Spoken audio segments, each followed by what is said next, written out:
آج ہم سورہ الفجر کی آیت نمبر 9 اور 10 کا لفظی ترجمہ پڑھیں گے۔ شروع کرتے ہیں۔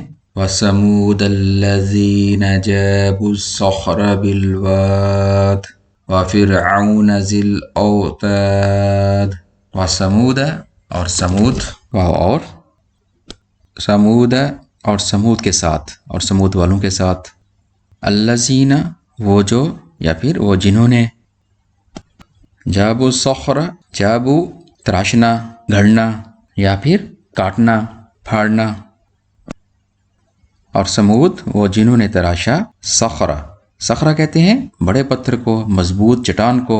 حجر کہتے ہیں چھوٹے پتھر کو، جس طرح حجر اسود ہے وہ چھوٹا پتھر ہے، اور بڑی مضبوط چٹان کو صخرہ کہتے ہیں۔ کہاں پہ؟ بالواد، وادی میں۔ وفرعون اور فرعون، فرعون وہ بادشاہ جس کی طرف سیدنا موسیٰ علیہ السلام کو نبی بنا کر بھیجا گیا۔ اس کی صفت کیا تھی؟ ذی الاوتاد، میخوں والا۔ ذی الاوتاد کہتے ہیں میخوں والا۔ اس کے دو میننگ ہیں، یعنی اس کے پاس بہت بڑا لشکر تھا، اور اس کے خیموں کے لیے وہ بہت زیادہ میخیں رکھتے تھے، بڑے بڑے نیل یا پھر کیل ان کے پاس ہوتے تھے، ان کو گاڑنے کے لیے، خیمے لگانے کے لیے، یا پھر وہ میخوں سے یا کیلوں سے سزا دیا کرتا تھا لوگوں کو۔ اور سمود کا جو وادی میں چٹانیں تراشتے تھے، اور میخوں والے فرعون کا۔ یا پھر آپ کہہ سکتے ہیں، کیا تم نے نہ دیکھا کہ ہم نے سمود کا کیا حال کیا جو وادی میں چٹانیں تراشتے تھے، اور میخوں والے فرعون کے ساتھ۔ ان آیت کا تعلق اس سے پہلے والی آیت کے ساتھ ہے۔ اس سے پہلی والی آیت میں اللہ تعالیٰ فرما رہے ہیں، کیا تم نے نہ دیکھا کہ ہم نے کیا معاملہ کیا یا کیا سلوک کیا قوم عاد کے ساتھ، قوم ارم کے ساتھ۔ اور اس کے بعد اللہ تعالیٰ نے فرمایا اور سمود کے ساتھ۔ قوم سمود کی دو خصوصیات تھیں کہ وہ بڑی بڑی چٹانوں کو تراش کر یا گھڑ کر ان کے اندر گھر بناتے، اور نرم زمین پر بھی بہت بڑے بڑے محل اور گھر بنایا کرتے تھے۔ نرم زمین پر بنائے ہوئے گھر ان کے آلریڈی ختم ہو چکے ہیں، لیکن جو بڑی بڑی چٹانوں کو، بڑے بڑے پتھروں کو ان لوگوں نے تراشا، وہ ابھی بھی میدان صالح عرب میں موجود ہیں، وہ ابھی تک قائم ہیں۔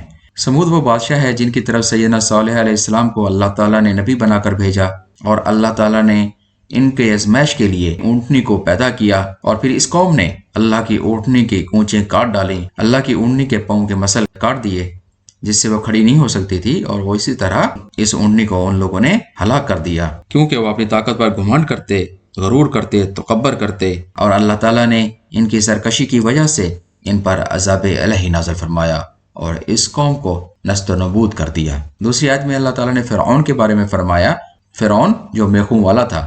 اس میں بھی دو رائے ہیں۔ فرعون نے ایک بہت بڑی آرمی بنائی ہوئی تھی، اور اس آرمی کے خیموں کے لیے وہ بہت ساری میخیں رکھتا تھا۔ اس کے پاس بڑے بڑے کیل تھے جو ان کی آرمی کے خیموں کو لگانے کے لیے چاہیے ہوتے ہیں۔ مفسرین لکھتے ہیں کہ ان کیلوں کو اٹھانے کے لیے کئی جانور اس نے رکھے ہوئے تھے، یعنی کہ وہ اتنے زیادہ تھے، میخیں اتنی زیادہ تھیں کہ ان کو اٹھانے کے لیے کئی جانور استعمال ہوتے تھے۔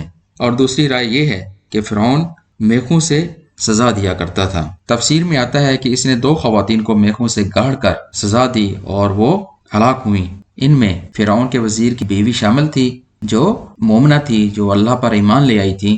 جب فرعون کو پتہ چلا تو اس نے اس کو میخوں سے گاڑ کر سزا دی۔ اور دوسری عورت اس کی بیوی تھی جس کا نام آسیہ تھا، وہ بھی مومنہ تھی، وہ اللہ تعالیٰ پر یقین رکھتی تھی اور ایمان والی تھی۔ اس کو بھی اس نے دیوار کے ساتھ لگا کر اور اس کے ہاتھ اور پاؤں میں میخیں گاڑ دیں، اور اسی طرح وہ بھی ہلاک ہو گئے۔